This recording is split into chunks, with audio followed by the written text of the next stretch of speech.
नमस्कार एवरीबॉडी।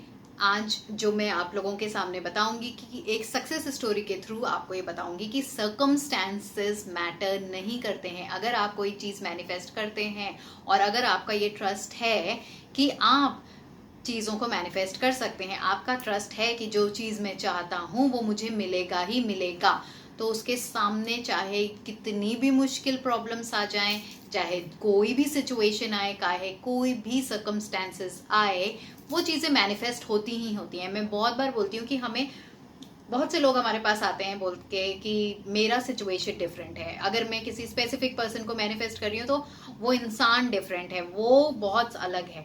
तो ऐसा कुछ नहीं होता, कोई सिचुएशन डिफरेंट नहीं होती है, कोई सिचुएशन मैटर नहीं करती है। आपके हिसाब से जो आपको लगता है वो बहुत मुश्किल सिचुएशन है, वो इतनी मुश्किल होती नहीं है। वो यूनिवर्स के लिए बहुत ही इजी चीज होती है आपके पास लेके आना, लेकिन उसके लिए आपका ट्रस्ट होना बहुत जरूरी है।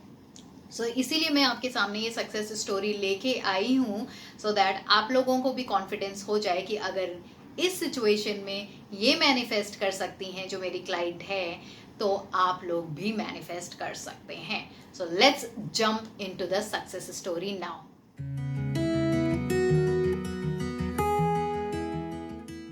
ओके, सो ये सक्सेस स्टोरी है मेरी एक क्लाइंट की, जो कि एक स्पेसिफिक पर्सन को मैनिफेस्ट करना चाहती थी। उनकी एक स्पेसिफिक पर्सन है, so they both are in love with each other. हम ये दोनों बहुत प्यार करते हैं एक दूसरे से एंड शादी करना चाहते थे। लेकिन कोई ऐसी सर्कमस्टेंसेज हुई, कुछ ऐसे सिचुएशंस हुए, दो ये जो मेरी क्लाइंट है ये law of attraction, law of assumption के बारे में बहुत कुछ जानते हैं। उनके सिचुएशन ऐसा हुआ, कुछ ऐसी प्रॉब्लम्स आई, हो सकता है उनकी पास्ट बिलीफ सिस्टम्स की वजह से कुछ ऐसी प्रॉब्लम्स आई जिसकी वजह से इनके जो स्पेसिफिक पर्सन थे उनको कहीं और शादी करनी पड़ गई। उनको शादी क्यों करनी पड़ गई? बिकॉज उनको प्रेशर में आ गए, वो बेसिकली अपने फैमिली के प्रेशर में उनको कहीं और शादी करनी पड़ गई थी। और उनकी फैमिली जो थी वो शायद से इनकी गर्लफ्रेंड को पसंद नहीं करती थी और उन्होंने काफ़ी फोर्स किया, काफ़ी प्रेशर दिया एंड ना चाहते हुए भी उनके स्पेसिफिक पर्सन को किसी और से शादी करनी पड़ गई थी।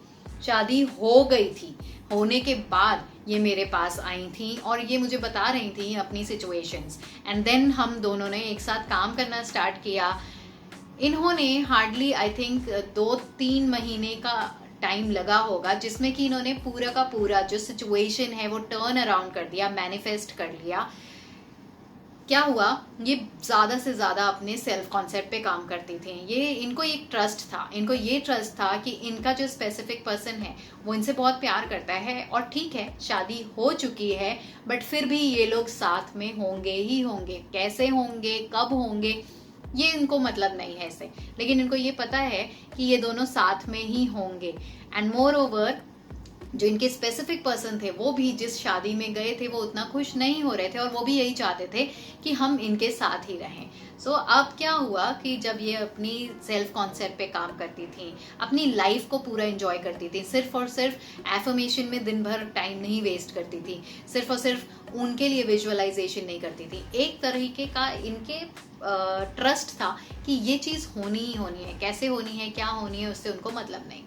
सेकेंडली, इस केस में जब इनका थर्ड पार्टी था, बिकॉज जो इनकी स्पेसिफिक पर्सन की वाइफ थी, उनके लिए भी उन्होंने कभी कुछ बुरा नहीं बोला, उनके लिए कभी कुछ उन्होंने ये नहीं कहा कि वो छोड़ के चली जाए या उनके साथ कुछ बुरा हो जाए या उन दोनों के बीच में ना बने। उनके लिए वो थर्ड पार्टी एग्जिस्ट ही नहीं करती थी, उनके लिए वो थर्ड पार्टी का कोई मतलब ही नहीं था। वो बस यही कहती थी कि हाँ मैं उसको भी ब्लेस देती हूँ, वो उनको भी ब्लेसिंग्स देती थी, उस थर्ड पार्टी को भी ब्लेसिंग्स देती थी कि शी इज ऑल्सो हैप्पी। वो अपने सोलमेट के साथ खुश हैं, उनको अपना सोलमेट मिला है और वो भी खुश हैं। एंड वो ब्लेस देती थी, जब भी उनके बारे में उनको ख्याल आता था तो उनको ब्लेसिंग्स देती थी, कभी भी उनके बारे में बुरा नहीं बोलती थी। And with regards to her specific person के लिए जब भी उनके मन में थॉट आता था तो वो अपने स्पेसिफिक पर्सन से ज़्यादा अपने रिलेशनशिप के बारे में एफर्मेशंस करती थी कि हमारा रिलेशनशिप बहुत अच्छा है, हम दोनों बहुत खुशी से रह रहे हैं, हमारी शादी हो चुकी है, घर वालों के मानने के बाद हमारी शादी हुई है, घर वालों की सहमति के साथ हमारी शादी हो रही है, एंड आई ट्रस्ट कि ये हो ही रहा है। उनके 2-4 एफर्मेशंस थे। एंड देन ज़्यादा से ज़्यादा जो अपने वो काम करती थी, एफर्मेशन करती थी, वो अपने लिए करती थी दैट मैं प्रायोरिटी हूँ, मैं बहुत अच्छी हूँ, मुझे हर कोई पसंद करता है। साथ ही साथ उन्होंने जब ये बोला कि मैं प्रायोरिटी हूँ, तो वो उन्होंने अपने आप को, अपनी लाइफ को प्रायोरिटी देना स्टार्ट किया। उन्होंने अपने जॉब पे फोकस करना स्टार्ट किया। जहाँ पे भी वो घूमना जाना चाहती थी वहाँ पे घूमने गई, इंजॉय करना स्टार्ट किया, ना कि बैठ के रोने लगी या सिर्फ और सिर्फ स्पेसिफिक पर्सन से बात करती थी, जबकि उनके स्पेसिफिक पर्सन ने बोल भी दिया था कि अभी फिलहाल कुछ टाइम तक वो लोग बात नहीं कर सकते हैं बिकॉज घर के सिचुएशंस ही ऐसे हैं, उनको घर से इतना प्रेशर मिल रहा है उनके स्पेसिफिक पर्सन को, तो वो उनसे बात करने के लिए उन्होंने मना कर दिया। तो ऐसा नहीं कि वो ट्रस्ट उनका खत्म हो गया, नहीं, इनका, मेरी क्लाइंट का ट्रस्ट पूरी तरीके से था कि ठीक है हम बात अभी नहीं कर रहे हैं, बट मुझे पता है कि ये सिचुएशन सारी ठीक होने के लिए ही ऐसा हो रहा है। हर जो सिचुएशन उनके सामने आती थी, हर भी जो सर्कमस्टेंसेस उनके सामने आते थे, जो ऑपोजिट सर्कमस्टेंसेस थे, उनको भी वो यही बोलती थी कि ये भी इसीलिए हो रहा है सो दैट मुझे मेरी डिज़ायर मिल सके। ये जो सिचुएशन आई है, अगर ये अनडिज़ायरेबल सिचुएशन मेरे सामने आई है तो वो ये शायद ब्रिज ऑफ इंसिडेंट्स हैं, ये मुझे मेरी डिज़ायर तक लेके जाने में और मदद करेगी, ये और रास्ता क्रिएट कर रही है मुझे मेरे डिज़ायर तक लेके जाने के लिए। हर सिचुएशन को उन्होंने अपने फेवर में किया। ऐसा बिल्कुल नहीं बोला कि ये जो सिचुएशन आई ये तो मेरी मैनिफेस्टेशन से बिल्कुल ऑपोजिट है, तो अब मुझे क्या करना चाहिए, बल्कि अगर ऑपोजिट चीज़ें उनको दिखती थी तो वो उसको भी यही बोलती थी कि ये जो सिचुएशन आई है ये भी मुझे कहीं ना कहीं, किसी न किसी तरह से मेरी मैनिफेस्टेशन के पास लेके जा रही है। एंड वो पूरी तरीके से अपनी लाइफ एंजॉय कर रही थी, अपने गांव घूमने गई, अपने दोस्तों के साथ एंजॉय किया, अपनी हॉबीज़ को और क्रिएट किया, पेंटिंग्स करती हैं एंड बहुत अच्छे अच्छे काम कर रही हैं, पढ़ाई कर रही हैं, बहुत अच्छा जॉब के लिए अप्लाई कर रही हैं, हर चीज़ उनकी लाइफ में उन्होंने, मेन जो इनका मैनिफेस्टेशन था उस पर इतना फोकस नहीं किया क्योंकि उनको एक ट्रस्ट था, कहीं ना कहीं ट्रस्ट था। वो हमेशा, अगर कहीं ऐसा नहीं है कि उनको बीच बीच में प्रॉब्लम्स नहीं आती थी, ऐसा नहीं है कि बीच बीच में उनको एंग्जाइटी नहीं होती थी, ऐसा नहीं है कि बीच बीच में वो रोती नहीं थी, वो रोती भी थी, कभी कभी उनको एंग्जाइटी भी हो जाती थी, कभी कभी उनको प्रॉब्लम्स होती थी, कभी कभी डाउट आता था। लेकिन जब भी ऐसे नेगेटिव थॉट्स आते थे सो वो अपने आप को और परेशान नहीं करती थी। जब वो नेगेटिव थॉट्स आते थे तो वो सिर्फ ऐसा नहीं करती थी कि नेगेटिव थॉट्स को किसी तरह से दबा दूं, किसी तरह से इस थॉट को दबा दूं और अपने एफर्मेशन जोर जोर से करने लगूं, नहीं, क्योंकि दबाने का मतलब है कि हम उसको खत्म नहीं कर रहे हैं, हम उसको कहीं ना कहीं दबा रहे हैं, तो वो दबी हुई चीज़ कहीं ना कहीं वापस फिर से आएगी ही आएगी।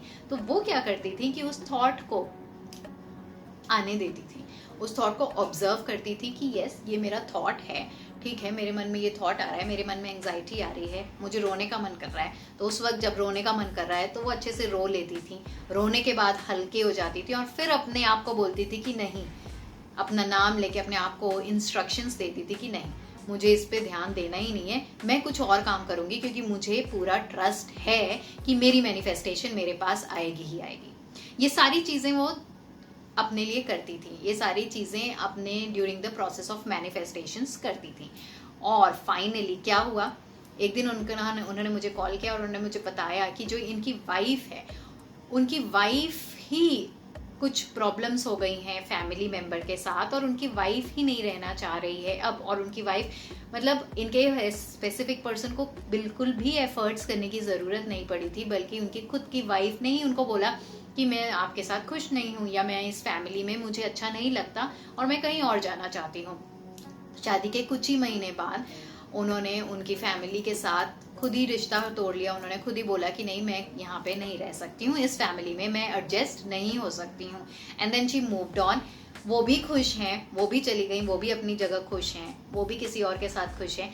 एंड इनके जो स्पेसिफिक पर्सन है, अब इनकी जो फैमिली मेम्बर्स हैं वो सब रिग्रेट कर रहे हैं, और क्योंकि इनका एक एफर्मेशन था कि फैमिली की रजामंदी के साथ ही इनकी शादी होगी, तो अब जो इनके स्पेसिफिक पर्सन के फैमिली मेंबर जो पहले अगेंस्ट थे वो सब फिर से इनकी तरफ आ गए और वो सब यही कह रहे हैं कि शायद हमने एक गलत डिसीजन किया था, शायद हमने एक गलत लड़की के लिए अप्रोच किया था, एक गलत लड़की को लेके आ गए थे, इसलिए ऐसा चल रहा है, इसलिए ये लड़की हमारे साथ ऐसा बिहेव कर रही है। So finally they are saying कि नहीं, जो ये लड़की थी, जो जिसके बारे में हमारा बेटा बात करता था, वो ज़्यादा अच्छी है, वो बहुत ही अच्छी है, वो इतनी कंपैशनेट है, वो हर किसी से प्यार करती है, प्यार से बात करती है, उसका नेचर इतना अच्छा है। सो नाउ अब उनकी फैमिली मेंबर्स धीरे धीरे रेडी हो रहे हैं कि साथ वाले के साथ डिवोर्स करा के एंड इनके साथ हम शादी करा दें।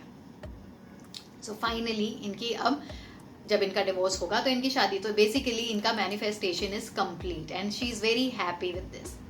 सो इस जो स्टोरी मैंने आपको बताई है, इससे हमें ये पता चलता है कि सर्कमस्टेंसेस मैटर नहीं करते हैं। आपको जो भी चीज़ें चाहिए, अगर आपको ये ट्रस्ट है, ट्रस्ट होना, एंड सेकेंडली किसी भी और के बारे में गलत नहीं सोचना कि उसकी वाइफ के साथ बुरा हो जाए, उसके साथ बुरा हो जाए, हमें ऐसा नहीं सोचना। हमें ये पता है कि इस केस में फॉर एग्जाम्पल जैसे मैंने आपके साथ ये शेयर किया, तो इसमें जजमेंटल भी होने की ज़रूरत नहीं है। मैं अपने व्यूअर्स के साथ रिक्वेस्ट करूंगी कि किसी को भी जजमेंटल होने की ज़रूरत नहीं है, किसी को ये कहने की ज़रूरत नहीं कि ये सही है, ये गलत है।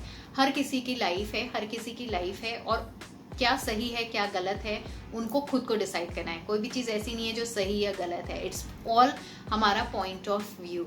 सो हम बहुत लोग कहते हैं कि ये गलत है, किसी और की शादी, नहीं, हम गलत नहीं कर रहे हैं कुछ, हमारी डिज़ायर है, और अगर वो इंसान भी साथ वाले के साथ खुश नहीं है तो वो भी एक तरीके से गलत ही है, वो भी उस इंसान के साथ गलत ही कर रहा है। बिना खुशी के, बिना रजामंदी के साथ उसके साथ रहने का मतलब भी है कि वो भी एक गलत ही एक्ट कर रहा है। सो व्हाई नॉट कि ये दोनों जो एक दूसरे से प्यार करते हैं ये साथ में रहें, और ऐसा ही हुआ। इसके पीछे सबसे इम्पॉर्टेंट चीज़ जो मैं आपको बताऊंगी वो ये है कि सबसे पहला चीज़ कि सर्कमस्टेंसेस मैटर नहीं करते हैं, कितनी भी डिफिकल्ट सिचुएशन हो, आपको ट्रस्ट होना ज़रूरी है कि मेरी मैनिफेस्टेशन मेरे पास आएगी ही आएगी। सेकेंडली, ये और भी चीज़ों को साथ साथ मैनिफेस्ट करने लगी। जब ये और चीज़ों को मैनिफेस्ट कर रही थी तो इनके अंदर और ज़्यादा कॉन्फिडेंस आने लगा। कॉन्फिडेंस इस चीज़ का आने लगा कि मैं मास्टर मैनिफेस्टर हूँ और मैं कुछ भी चाहती हूँ वो मुझे मिलता ही मिलता है। थर्डली, इनके अंदर अमेजिंग ट्रस्ट लेवल था। वो ट्रस्ट था कि यस, मैनिफेस्टेशन होता ही होता है। मैं यूनिवर्स पे ट्रस्ट करती हूँ, मैं अपने आप के ऊपर ट्रस्ट करती हूँ, मैं अपने प्रोसेसेस के ऊपर ट्रस्ट करती हूँ। वो ट्रस्ट फैक्टर ज़रूर इम्पॉर्टेंट है। वो ट्रस्ट जब आता है तो हमें ये समझ आता है, चाहे सामने जितनी भी डिफ़िकल्ट सिचुएशन हो, वो सिचुएशन कैसे भी करके ओवर होगी ही होगी। अनफोल्ड कैसे होगा मेरा मैनिफेस्टेशन, उससे मुझे मतलब नहीं है, लेकिन मुझे इससे मतलब है कि मेरा मैनिफेस्टेशन मेरे पास आएगा ही आएगा। आज, कल, परसों, 1 महीने बाद, 1 साल बाद, उससे भी मुझे मतलब नहीं है। फोर्थ इम्पॉर्टेंट चीज़, इन्होंने एक स्टेट को मैनिफेस्ट किया। इनको पता है कि जब इनका स्पेसिफिक पर्सन इनके साथ होगा तो ये कैसा महसूस करेंगी, ये कॉन्फिडेंट महसूस करेंगी, ये हैप्पी महसूस करेंगी, ये बाकी और चीज़ें करेंगी, बार बार स्पेसिफिक पर्सन को ही तो नहीं मैनिफेस्ट करेंगी, और भी चीज़ों को मैनिफेस्ट करेंगी, क्योंकि ये स्पेसिफिक पर्सन तो ऑलरेडी मिल चुका है इनको। इन्होंने ये सारी चीज़ों को सोचा, उसके बाद उन्होंने उस स्टेट को मैनिफेस्ट किया। उस स्पेसिफिक पर्सन को मिलने तक का मैनिफेस्टेशन नहीं, बल्कि स्पेसिफिक पर्सन को मिलने के बाद जो चीज़ें वो करेंगी वो अभी वो करना स्टार्ट कर दिया उन्होंने। इंजॉय करने लगी, अपनी लाइफ पे फोकस करने लगी, अपनी पढ़ाई पे फोकस करने लगी, अपने जॉब पे, अपने फ्रेंड्स पे, अपने हॉलीडेज पे फोकस करने लगी, क्योंकि उनको लगा कि जब मुझे ये मिल जाएगा तो यही चीज़ें मैं करूँगी। So let's do it right now. अभी कर रहे का मतलब है कि मेरा ब्रेन कन्विंस हो रहा है कि मेरी जो ये डिज़ायर थी, मेन डिज़ायर, ये ऑलरेडी मेरे पास है, इसीलिए मैं ये सारी चीज़ें कर रही हूँ। और जब मैं ये कर रही हूँ तो मैं कॉन्फिडेंट महसूस कर रही हूँ, मैं हैप्पी महसूस कर रही हूँ, मैं सेटिस्फाइड महसूस कर रही हूँ। ये सब चीज़ें जब हम महसूस करते हैं और फिर जब हम अपनी डिज़ायर के बारे में हल्का फुल्का सोचते हैं तो हमारा ब्रेन ऑटोमेटिकली ये बोलता है कि ये तो ऑलरेडी मेरा है, क्योंकि हम कर ही वही सारी चीज़ें रहे जो इनके मिलने के बाद हम करेंगे। सो व्हाई नॉट हम अभी से करें, क्योंकि हम वो स्टेट मैनिफेस्ट कर रहे हैं। ये चीज़ मेरी हो चुकी है। हम एफर्मेशंस तो यही करें ना कि हम लोग एक साथ रह रहे हैं। एफर्मेशंस हम यही करें कि हम दोनों एक साथ शादी कर चुके हैं, हम दोनों प्यार में हैं, हम दोनों के बीच में बहुत सारा प्यार है और हमारी फैमिलीज रेडी हैं। जब कोई प्रॉब्लम ही नहीं है तो फिर उस प्रॉब्लम को हटाने के लिए एफर्मेशन क्यों करना? क्योंकि हम एक तरफ एफर्मेशन कर रहे हैं कि ये सारी चीजें ऑलरेडी हो चुकी हैं, और एक तरफ हम बार बार उस चीज को एफर्म कर रहे हैं, ये हो रहा है, ये हो रहा है, ये हो रहा है। इसका मतलब है हम बार बार कन्विंस कर रहे हैं। सो विच मीन्स कि इन्होंने एक बार करा, उसके पीछे नहीं पड़ा, बेसिकली ये सोचा कि जब ये मिल जाएगा तो मैं क्या करूँगी, और वो चीज़ें इंजॉय करना स्टार्ट कर दिया। वो चीज़ इंजॉय करा और ब्रेन ऑटोमेटिकली सोचने लगा कि ये ऑलरेडी मेरे पास है। ट्रस्ट होना बहुत ज़रूरी है, इस फैक्टर में ट्रस्ट रखना बहुत ज़रूरी है। डाउट नहीं करना कि मेरी सिचुएशन डिफ़िकल्ट है, दूसरों से अलग है, इसलिए मेरे को और मेहनत करने की ज़रूरत पड़ेगी। ऐसा नहीं है, किसी की सिचुएशन डिफ़िकल्ट नहीं है, सिचुएशंस मैटर ही नहीं करती हैं।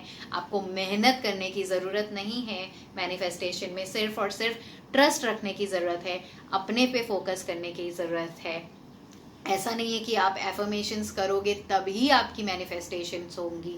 आप एफर्मेशन नहीं भी करोगे, आपको ट्रस्ट रहेगा, अंदर ही अंदर आपके थॉट्स ऐसे चलेंगे जो कि आप ऐसे थॉट्स चल रहे हैं जो कि आपको खुशियां दे रहे हैं, जो कि आपको लग रहा है कि ये चीज़ मेरे पास है, तो आप ऑटोमेटिकली चीज़ों को मैनिफेस्ट कर दोगे। सो आई होप कि ये सक्सेस स्टोरी आप लोगों को भी मोटिवेट कर रही होगी कि अगर ये कुछ चीज़ें मैनिफेस्ट कर सकती हैं तो किसी की भी सिचुएशंस में कोई प्रॉब्लम नहीं है, आप भी मैनिफेस्ट कर सकते हैं। Thank you so much for watching.